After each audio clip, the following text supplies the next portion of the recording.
लेकिन सबसे ज्यादा छेड़खानी जिस मसले से होती है वो नामूस रिसालत का मसला है, मेरे मुस्तफा की इज्जत का मसला है।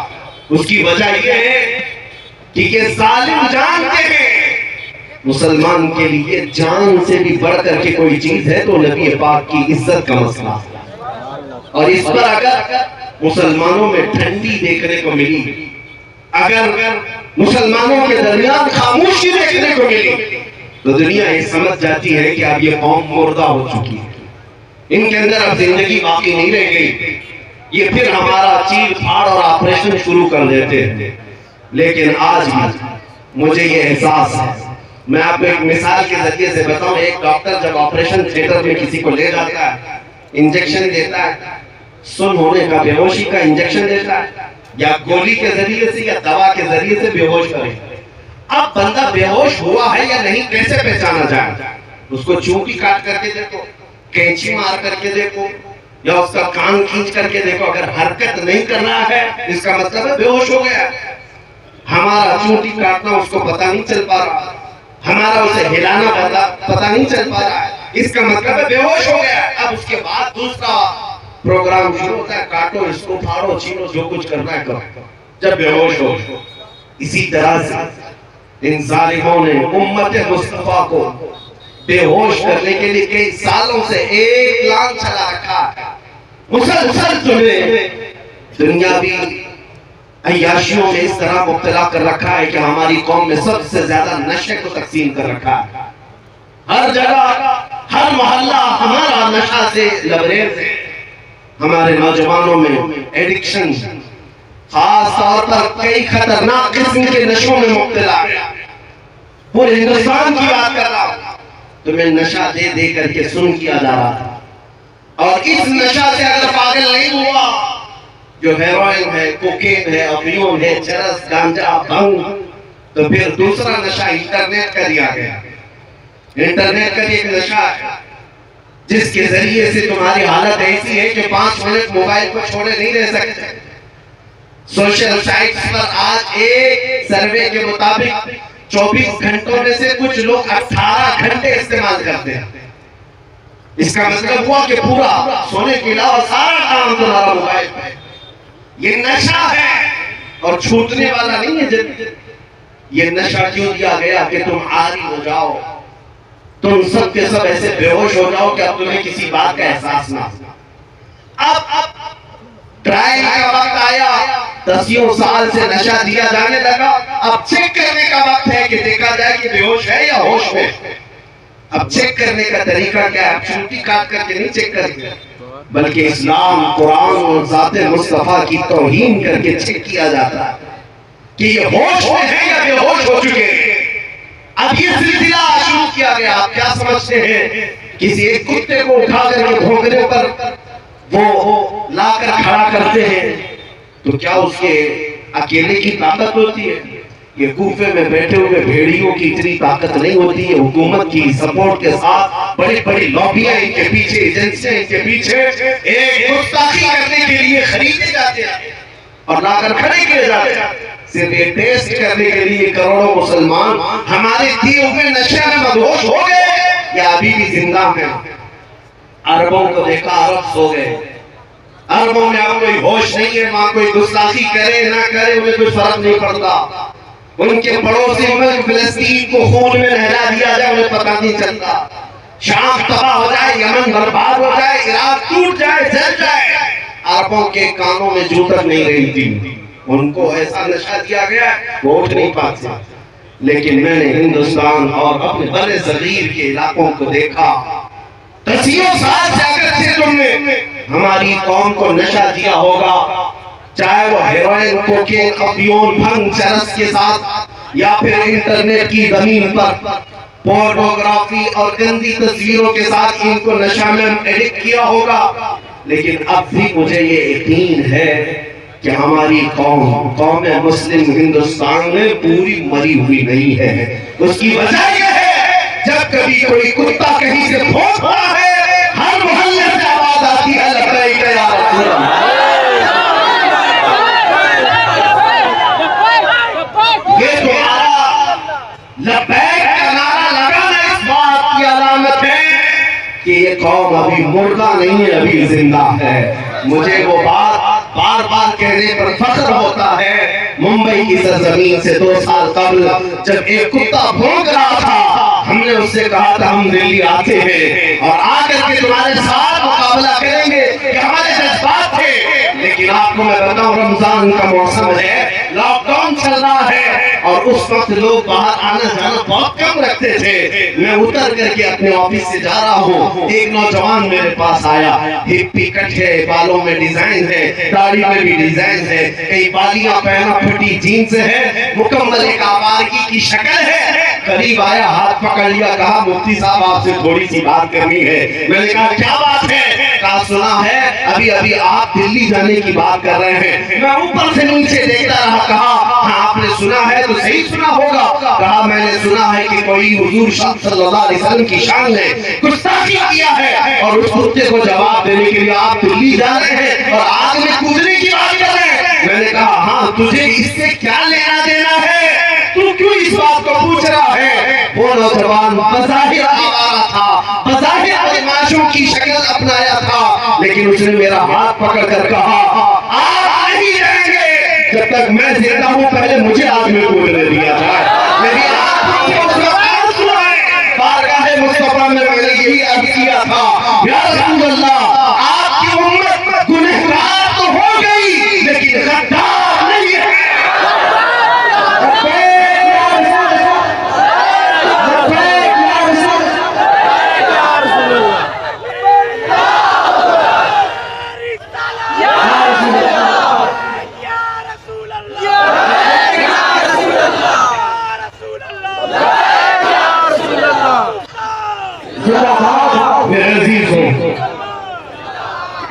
यही जिंदगी जो तुम्हारे दरमियान है, ये जालिमों को खाए जा रही है। इनको हमने पिछले 70 सालों से 80 सालों से लूट लूट करके खत्म किया, लेकिन जिंदगी की रमक अभी भी बाकी है। आज रात के 12 बज चुके हैं या 1 बज चुके, इतनी रात को ये भरा मजमा ऐसी जवानी दिखा रहा है जैसे दिन का शराब लगता। क्यों? ये किसी नेता का जलसा नहीं है, ये 100-200 रुपये के लिए जमा किया हुआ वोटों का मजमा नहीं है। और आपको पता होना चाहिए, सारे नेता मिल करके भी अगर कोई मजमा इकट्ठा करें तो ऐसा जमा कर सकते हैं, दोपहर में हरा पट्टा, शाम में नीला पट्टा, फिर रात को लाल पट्टा, वो बदल बदल करके पट्टे इस्तेमाल करने वाले मजमा तो जमा कर सकते हैं। लेकिन मैं उन्हें दावत फिक्र देता हूँ, आओ नेताजी रात के इस मजमे को एक बार देख लो। ये पैसों से बुलाया हुआ नहीं है, बल्कि यहाँ को हर आया हुआ ये अज़्म लेकर के आया है। बड़ी बड़ी मुस्तफा के कदमों में गर्दन भी निछावर करो। हर बंदा ये अज़्म लेकर के आता है, जब जरूरत आ पड़े मेरे आका की इज्जत पर, मैं अपनी गर्दन लेकर के हाजिर हूँ। इस मजमे में आपके अंदर ये जज्बा है या नहीं? सुनिए, ये जज्बा रखता है और यही जिंदगी जो तुम्हारे दरमियान है, ये गैरों को खाए जा रही है। आपने कभी महसूस किया, ये सुप्रीम कोर्ट के रिटायर्ड जजों की सर्वे रिपोर्ट है, Shri Krishna report, Sachin committee report, कई रिपोर्टें हैं जो मुसलमानों के हालात ज़ार पर बनी हुई। हिंदुस्तान में मुसलमानों के हालात क्या है? तवज्जो, रिपोर्टों में ये कहा गया है कि ये कौम इतनी बैकवर्ड हो गई है, दलित समाज से भी नीचे की जिंदगी गुजार रही। इनके अंदर एजुकेशन 2.5% रह गया, यानी 100 में से सिर्फ 2.5 लोग पढ़े लिखे। ये सब रिपोर्ट इनकी है, पढ़े लिखे नहीं है, इनके अंदर सियासत का शऊर नहीं है, कहीं पर भी चले जाते हैं। रिपोर्ट में ये भी है गरीबी की सतह से नीचे की जिंदगी गुजार रहे हैं। रिपोर्ट में ये भी है कि सबसे ज्यादा कम जॉब में यही लोग हैं, डिपार्टमेंट में ओहदे में इनका कोई नुमाइंदा ज्यादा नहीं है, इनकी क़यादत भी नहीं है कि किसी एक पर मुत्तफिक होते हैं। सारी रिपोर्टें मौजूद हैं, हमने भी देखा, सर्वे को देखा। ये कौम इतनी कमजोर है, 14% है और टूटी बिखरी हुई है। एजुकेशन की कमी है, सियासत की कमी है, इक़्तिदार में नहीं है, ओहदों में नहीं है, क़यादत मफ़क़ूद है। फिर दूसरी बात ये हमें फिक्र में लाती है, जब इतनी टूटी फूटी जमात है तो फिर आज हर इलेक्शन का मुद्दा मुसलमान ही क्यों बनता है और सारे टीवी चैनल हम पर ही भोंकते क्यों? आप कभी इस बात को नहीं सोचते कि कुछ तो ऐसे चैनल हैं उनकी दुकान हमारा नाम लिए बगैर चलती नहीं। माशाअल्लाह। हाँ, सुबह से शाम तक कोई भी न्यूज चैनल हो, अजान, दाढ़ी, टोपी, बुर्का, मस्जिद, मीनार, सारा न्यूज इसी में भरा हुआ है। क्यों? अरे हिंदुस्तान में और भी कौमें जीती हैं, यहाँ सिख भी हैं, ईसाई भी हैं, पारसी भी हैं, जैन भी हैं, लेकिन हर शो में हम ही हम हैं। क्यों? कुछ बात तो है जो मिटती नहीं हंसती हमारी। कुछ बात तो है कि मिटती नहीं हंसती हमारी। सदियों राह है दुश्मन दौड़े हमारा, तौहीद की अमानत सीनों में है हमारे। आसान नहीं मिटाना नामो निशान हमारा। यूनान, मिस्र, रोमा सब मिट गए जहां से, बाकी मगर है अब तक नामो निशान हमारा। क्यों? किस वजह से हम सारे डिबेट का मुद्दा बनते हैं? सारी जगह पर हॉट टॉपिक कौन है? अरे जिनके पास पूरी मेजोरिटी है उनको भी जीतने के लिए हमारा नाम लेना पड़ता है। हमारा नाम कौम में अगर लोगों के अंदर जज्बात भड़काना है तो यहाँ पर लड़ाने के लिए भी हमारा ही नाम लिया जाता है। मेरे अजीजों, में ये सियासी बातें नहीं कर रहा हूँ, ये मैं तुम्हें एहसास दिला रहा हूँ। कभी कभार कुत्ते भौंक भौंक करके तुम्हें बताते हैं कि तुम गीदड़ नहीं, तुम शेर हो, रसूलुल्लाह के शेर हो। तुमने अपनी हैसियतें भुला दी, तुमने अपने अक़दार को महसूस नहीं किया। तुम्हारी जिंदगी से आज भी दुनिया परेशान है, घबरा गई है गर्दिशे तौरा कभी कभी। दीवान गाने इश्क़ मोहम्मद को देखकर घबरा गई है गर्दिशे तौरा कभी कभी।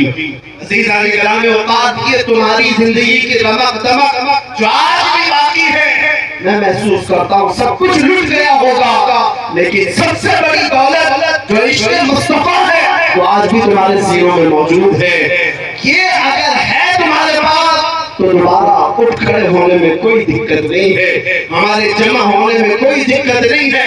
फिर से ये कौम जिंदा होगी, ताबिंदा होगी और हर जगह फिर परचम इस्लाम लहराएगी। हाँ, अगर दिल से मेरे मुस्तफा का नाम निकल गया तो फिर चलती फिरती लाशें हैं, इनसे कुछ होना नहीं है। याद रखो, हमारी जिंदगी में जो कुछ भी है वो मेरे मुस्तफा की बरकत से है। वो जो न थे तो कुछ न था, वो जो न हो तो वो जो न हो तो हर सुन्नी जानता है, वो जो न हो तो कहाँ पर हमारी जिंदगी में भी वो जो न हो तो हमारी हर चीज में वो जो न हो तो कब्र में भी जाओगे, फरिश्ते दो सवाल करेंगे, तुम्हारा रब कौन है, तुम्हारा दीन क्या। यहाँ तक बहुत सारे बोल पड़ेंगे। तीसरा सवाल जो फरिश्तों का है, हुजूर को दिखा करके ही पूछेंगे इनके बारे में क्या कहता था। वो जो ना हो तो कब्र में भी तुम्हें वहां पर भी जरूरत है।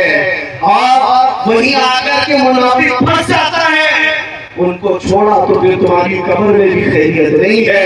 हश्र में चलो उठे, वहां तो हिसाब किताब का दिन है। आदम अलैहिस्सलाम से लेकर ईसा अलैहिस्सलाम तक कौम पूरी मखलूक फिर भी रही। खलील नजीम मसीह व सभी से कहीं न बनी। ये बेखबरी की खल्क फिरी, कहां से कहां तुम्हारे लिए फिर मखलूक कहां आई, मेरे मुस्तफा के पास आई। अब फिर मैं पूछता हूं सुन्नियों, मैदान महशर में भी वो जो ना हो तो वो जो ना हो तो, इसलिए जान है वो जहान की और जान है तो जहान है। जब तुम्हें मालूम है जिंदगी में वो जो ना हो तो कुछ ना हो, कब्र में भी वो जो ना हो तो कुछ ना हो, हश्र में भी वो जो ना हो तो कुछ ना हो। तुम्हें जब ये पता चल गया कि हर चीज की जड़ मेरे मुस्तफा की जात है, तो बरेली के ईमान जो 100 साल से तुम्हें पुकार रहे हैं उनकी बात सुन लो। आज ले उनकी पनाह, आज मदद मांगो उनसे, आज ले उनकी पनाह, आज मदद मांगो उनसे। कल मानेंगे क़यामत में अगर मान गया। याद रखो मेरे अजीजों, हुजूर पाक सल्लल्लाहु अलैहि वसल्लम को छोड़कर जिंदगी में कुछ नहीं है। सहाबा, ताबईन रिज़वानुल्लाह अलैहिम अजमईन इस अज़मत के पहलू को समझ चुके थे। इसलिए उन्होंने दुनिया को ठोकर मार दी थी। जानते हैं उनके नजदीक किसी भी चीज की अहमियत नहीं थी।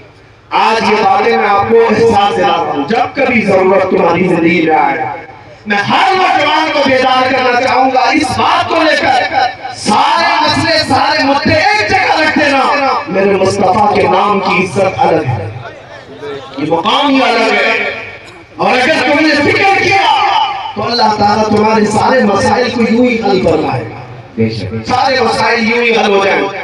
आज लोग बैठक करते हैं, मीटिंगें करते हैं, कॉन्फ्रेंस हैं, सेमिनार हैं, यानी मुस्लिम मसाइल के हल के लिए।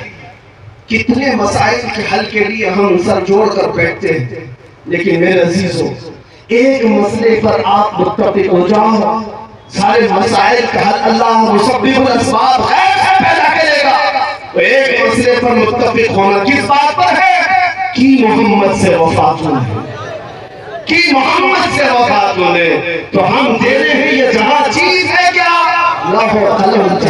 सारी कायनात तुम्हारी तरफ मोड़ दी जाएगी। उनके जो हम गुलाम थे खल्क के पेशवा रहे, उनसे फिरे जहां फिरा फिर आई कमी वक़ार में।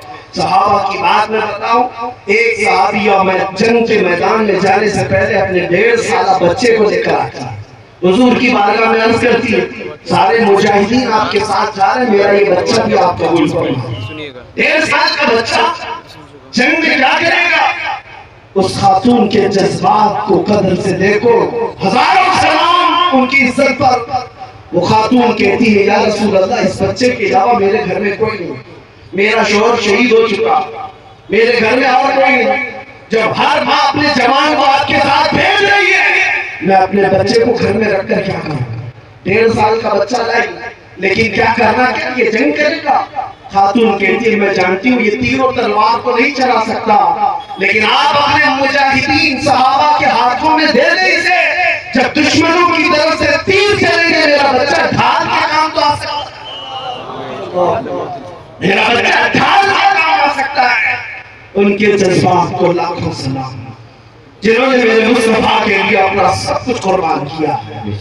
आपको पता है उहद के मैदान में एक खातून दौड़ी चली आ रही है, जिसको किसी ने खबर दिया कि तुम्हारे शौहर शहीद हो गए, फिर किसी ने कहा तुम्हारा बेटा भी शहीद हुआ, फिर किसी ने कहा तुम्हारा भाई भी शहीद हुआ। वो खातून अपने रिश्तेदारों की शहादत की खबर सुन रही है। आज अंदाजा करो औरत के लिए एक बेटे का मर जाना कितना बड़ा मामला है। पूरा घर आसमान सर उठा लेती है, उसका रोना धोना आप देखते होंगे। एक जवान बेटा किसी का चला जाए, ये बोलना आसान है, प्रैक्टिकल बहुत मुश्किल है।